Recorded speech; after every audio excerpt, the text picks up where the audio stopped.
Welcome back to another episode of Why Do I Do That? Today's question is, why am I so afraid of dying? And people who think about dying all the time and they're really afraid of it, and they're thinking of all of these different scenarios.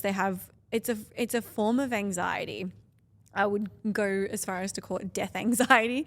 It's very much tied in with health anxiety. There are a lot of people who, they have like a sore neck and they think they've got meningitis, or they've got a sore leg and they think they have cancer in their leg, and they catastrophize these small health niggles. There is an episode on this called Why Do I Think Any Small Health Niggle is a Life-Threatening Illness? And I dive a little bit deeper into specifically what health anxiety is. So you can check out that episode. That's a past one. But if we just focus in on dying today, I know a lot of clients that I have and myself as well, when my anxiety, like generalized anxiety, was at its highest, I was so aware of dying. I was so consumed by the thought of dying. It was on my mind all of the time. And it is just one of those generalized forms of anxiety. Once you start to feel unsafe and anxious, death is like the end. Death is the worst thing that could happen, right? If you follow any fear down to the bottom, it's often, for people, it's being alone and being isolated, which feels like death, or it's death itself. And so it's kind of that like bottom fear. And I think that we're wired for survival. We're wired for reproduction, for wanting to, have the next generations carry on and things like that. Like, we're biologically wired for survival and to want survival. Our brain's entire purpose is not to make us happy, but to survive. Our brain is there to tell us this is safe, this is not safe, this is acceptable, this is not acceptable. But everything that it's doing because it's keeping you alive and it's helping you to survive. So there is this like biological thing that's happening where we don't want to die because that's normal and natural. But when you're starting to think about it excessively, keyword excessively, and you're really afraid of dying and you're thinking about it all the time, I would be looking at your beliefs around death, because any client who has this excessive fear of dying have some really intense beliefs around what death is like. For instance, I have a lot of clients who have the belief that death is painful, that death is scary, that death is the end. So we also, if we get a little bit spiritual, we want to look at like, well, what's your beliefs around what happens after you die? If you believe that this is just the end, it's black, there's nothing, there can be fear in that, because it's literally the end. Whereas if you believe that there's something else after, death is not the end, death is just the end of this chapter, and there's something that comes after. So what you believe about death will have a really big impact on how anxious you are about it. If we think about anxiety, the belief that fuels anxiety is the belief of I am not safe. So a lot of the time what I ask my clients is like, what's not safe about dying? And it sounds like a silly question, because it's like, well, I'll be dead. But what people's responses are normally is like, well, it's not safe for me to die, or it's the worst thing that could happen if I died is that my children will have no one to look after them, and then they'll grow up with trauma, and then they'll end up killing themselves, because they'll have like, people's minds are wild where they go.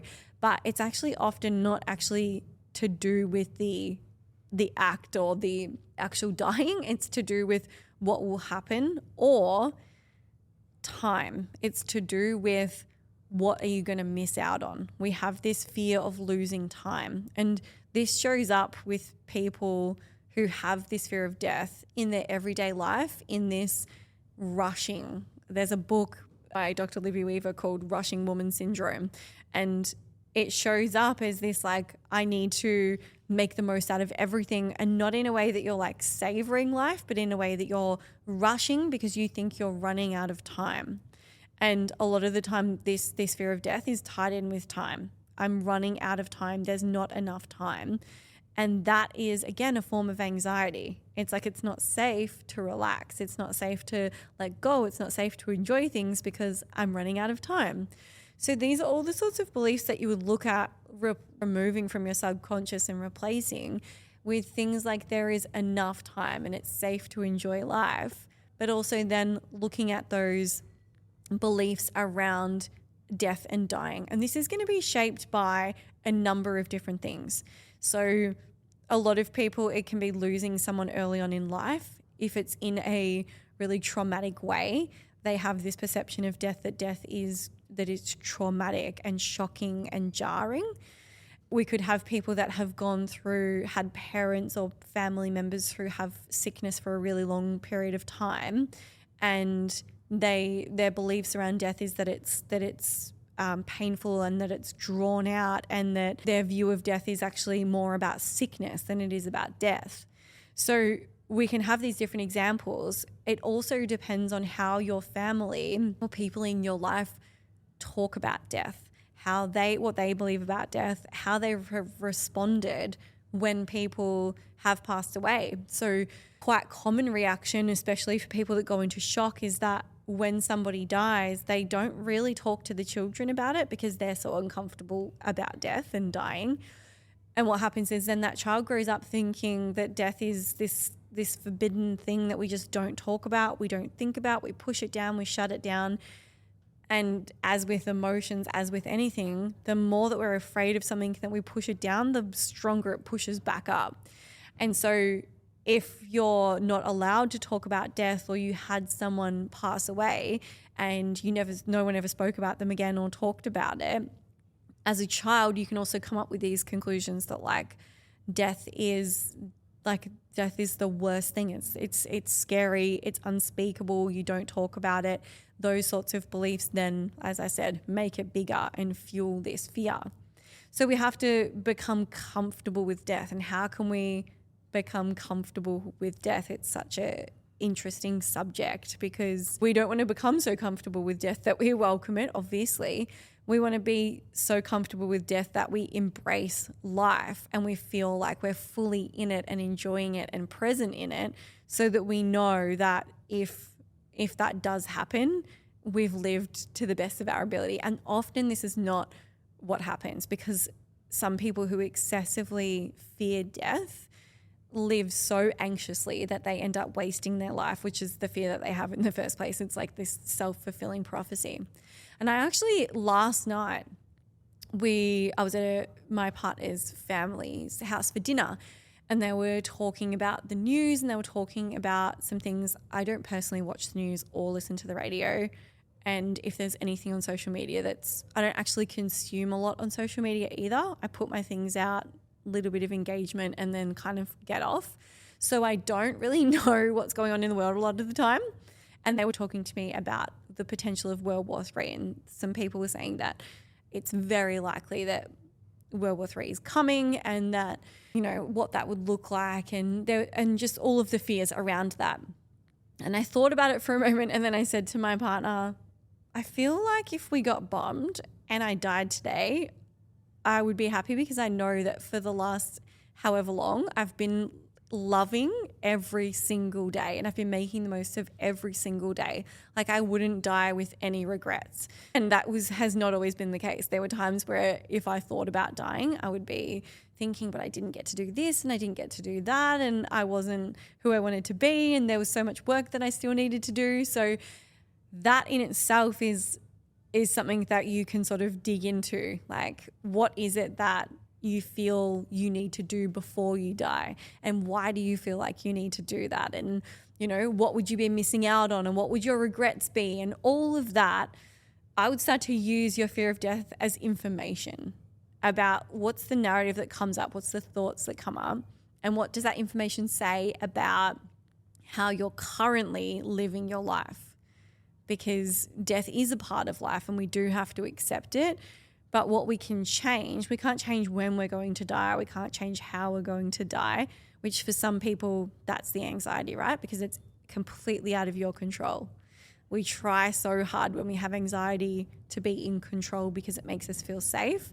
Death is the ultimate it's the ultimate like fucking thing that you cannot control, which is why people with high anxiety get hyperfixated on it, because they try and figure out how they can control it, how they can stop it from happening. And they start getting, this is where people get OCD and things like that. They start getting these habits where they're trying to like safeguard themselves from not dying in that situation. And once we surrender to the fact that we actually do not have control over it at all we have control over is how we live our life every single day. And I can almost guarantee that if you started doing the healing work and got to the point where you were so happy with how you were showing up every day and who you were showing up as, and you were literally making the most and squeezing the juice out of every single day, that fear of death would be so much lower. And if I bring it back again to these beliefs that you have around death, there are some really good documentaries out there. So Ram Dass does, I think he has 3 documentaries. One of them is like all about dying and the other 2 kind of touch on it. He actually documents his journey into death. When he was quite old and he knew that he was going to pass, he documented it, and it's actually really beautiful to watch. And that sounds strange to watch a documentary about someone dying, and for it to be beautiful, but I highly recommend. I think it's called Dying to Know. And his idea is he's interviewed and talked to a lot of different people about death and about what it feels like. So he's interviewed people who've had experiences where they've died and come back to life. And I actually had a similar thing where I went through a period where I was trying to work around my death beliefs, and I had read a lot of different books from people who had died and been resuscitated or who had come back to life. And what was so wild to me is that all of them explained the same thing. They all explained this, like what it felt like, the layers that they went through, like it was uncanny. Like they all explained the same experience, which made me think there fucking has to be something happening after death if they're all coming back and they're saying that the same thing happened. And what it sounded like to me was that they were going up through these like different layers of consciousness. And he talks about death in the same way, like his perception of it. He talks about it in the same way that they describe it, which is taking off a really tight shoe at the end of the day. So like imagine that you're wearing a really tight shoe. It's like a size too small and your toes are killing and your like foot is swelling and it's squished in this tight shoe. And at the end of the day, you take it off and your foot is just like, oh. Now, that is his definition of death that he had come to through interviewing all of these people, is that our souls and our consciousness, so we have our thoughts and then we have the part that can see our thoughts, right? You have the part of you that thinks and you have the part of you that witnesses your thoughts and thinks, why am I thinking about that? So that's your consciousness, the part that witnesses your human self here and can look down and go, I'm Jess sitting here on this chair. That's your consciousness. And so this consciousness, he explains, is like, it's huge, it's expansive, and it's trying to fit into this little body and it feels uncomfortable. And he talks about like how many humans feel uncomfortable in their humanness, and when they die, their soul just expands and it's this feeling of like taking off a really tight shoe. And you know what? It could 100% not be true. Like, what is truth? But for me, when I heard it, I was like, that's what I want to believe. That's what I want to believe.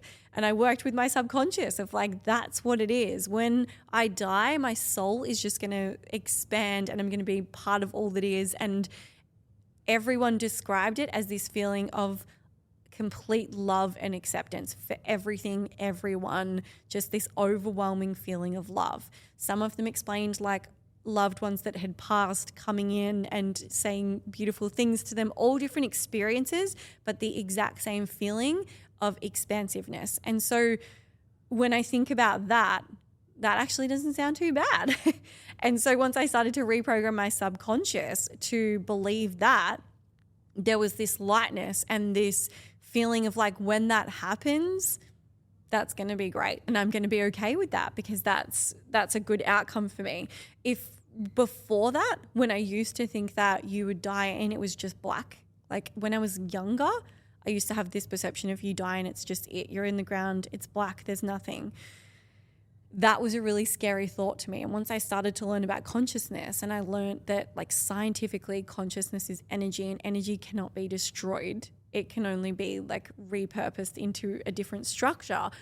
I was like, oh, okay, so you actually, the part of you that is witnessing you can't actually be destroyed. Therefore, you'll always be somewhere. I found that really comforting, and hopefully you find that comforting too. And that's some of the sort of subconscious beliefs that you can start to reprogram so that death doesn't become so scary. And then I think now the only time that I ever fear death and think about it is in relation to my children, which I touched on before. And I think that's a very real fear, is like leaving your children, not getting to see your children grow up, things like that. And again, if I ever do have thoughts like that, I just witness them as fearful thoughts and think about that's actually something that I can't control. And I remind myself, again, if you follow it down, control equals you're trying to feel safety. And so I remind myself, I'm safe. My kids are safe. It's safe to just let that thought go. And I bring myself back into a feeling of safety. So if you're one of those people that is like imagining gruesome deaths and you're afraid of death and you're thinking about your kids dying, you have a lot of work to do first before you even look into your death and time beliefs and where you're not living authentically and what you would regret if you died and all of those sorts of questions. I would highly implore you to get a journal and start writing down the answers to those. But I'd first be working on safety. How can you feel more safe in your everyday life? How can you feel more safe in your body? How can you feel more safe financially, romantically? Like safety, safety, safety. Where don't you feel safe? And what do you need to do in order to feel safe? And for some people with generalized anxiety, that's literally just a belief linked to a memory. So one of the common misconceptions is that anxiety is just genetic or that people just have anxiety for no reason. It's just not true. Like you just don't have anxiety for no reason. The only exception to this rule is that a woman when pregnant is developing the window of tolerance in the nervous system of her child. If your mum was pregnant with you and she was highly anxious, you could be born with a very small window of tolerance, which is your ability to handle the stresses of everyday life. And your nervous system would be dysregulated from birth, which means you would then come out as a crying baby, screaming all the time, not able to regulate. If your mum was anxious in pregnancy, she's probably fucking anxious now when you're screaming all the time. Therefore, she gets more anxious, you get more anxious, she gets more frustrated and flustered, and you literally grow up as a child with anxiety. That is literally the only scenario where you can be born with anxiety. But most of the time, it's coming from, if you have healthy, regulated parents who don't have anxiety, there's a moment where something that happened that made you feel extremely unsafe that is unprocessed. And what it takes is just processing that memory or those memories, however many there might be, to let that part of you know or to go back into that memory and close it off. A traumatic memory is a memory that's open, and we want to close it so that you can know that that was then and this is now. Because until we process them, our brain doesn't know that they're not current when they're activated. So we need to go off and close off all those memories and where we felt unsafe, and we need to bring in this feeling of safety. And then we need to replace these beliefs of I'm not safe, it's not safe too. Because once we have the belief of I'm not safe, we start to collect and stack these sub-beliefs on top of it of like, it's not safe to go outside, it's not safe to walk down the street, it's not safe to drive when it's raining, it's not safe to drive over a bridge, it's not safe to go to the supermarket, it's not safe to whatever it is. As you have this belief of I'm not safe, you collect additional beliefs that support it. And they can be from you hear that someone got shot in a supermarket and so all of a sudden you have anxiety when you go to the supermarket, or whatever it is. It can be things you've heard or experienced. You start to stack and stack and stack until you have this whole host of beliefs that make everything feel unsafe. And once everything starts to feel unsafe, of course, the worst thing that could happen is that you die and you get this fear of death. So if I circle it all the way back, we need to work on safety, the beliefs, where you decided and where you first created that you're not safe, and then all of that other stuff around death and time and living in alignment. So I hope that helped for the person who asked this question. I'm sure you are not alone. Every episode that somebody asks a question, I have so many friends, family, followers that are binging the same episodes because they have the same questions as you. So I hope this helps everybody who has this fear of dying. And if you are afraid and you can't kick it, it's something I work with all the time. Book a one-on-one session. I can help you get to the bottom of it and shift that from your subconscious. Thanks again for listening, and remember to share.